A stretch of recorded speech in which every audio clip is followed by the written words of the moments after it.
Hi guys, this is Benji and we are now on a new project na ating binibenta ngayon, and this is sa Colinas Verdes sa Bulacan. I'm here in their so-called clubhouse and papakita sa inyo yung property na to, and they're selling lots, and if you really want to invest on lots, I can show you ano yung mga details ng lots. So before I give you those details ng anong itong property ito, please subscribe to my channel and press the bell button para mag-grow naman itong aking YouTube channel, guys. And thank you very much, and follow me on my social media channels, guys, like TikTok, Twitter, and marami pa. So tara na, alamin natin itong property ito.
So guys, andito ako sa tapat ng taas ng ating property, which is yung kanyang clubhouse. And if you see the view, guys, ito yung maganda sa mga bibigyan ng mga investors sa Bulacan. It's very peaceful, very quiet. If you really want to go out without dun sa umiiwas tayo sa ingay ng Metro Manila, ito yung makikita nyo kung bibigyan sa ganitong property. Look at this, guys. Ibang-iba talaga yung view talaga dito.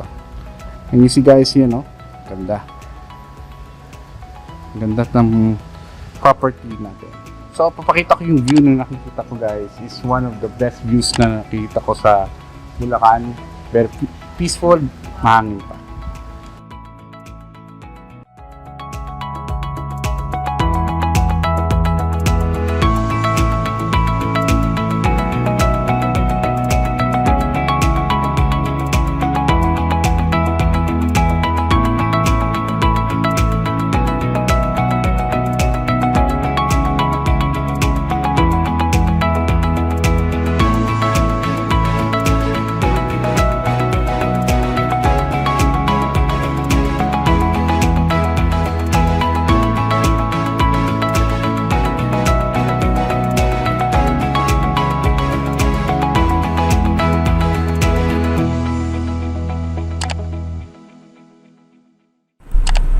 Okay guys, I think napunta ko natin ibang properties dito. And thank you very much to watching my videos sa Colinas Verdes.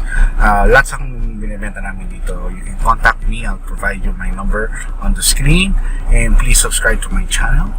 Guys, support to my channel naman guys para lumaki to. Eh, syempre, sana po natin yan guys. And thank you very much for watching my videos, my property videos, house tours, land tours, condo tours, real estate tour, at marami pang iba. Thank you very much guys, and see you to the next video. Thank you so much for watching. See you again on my next video.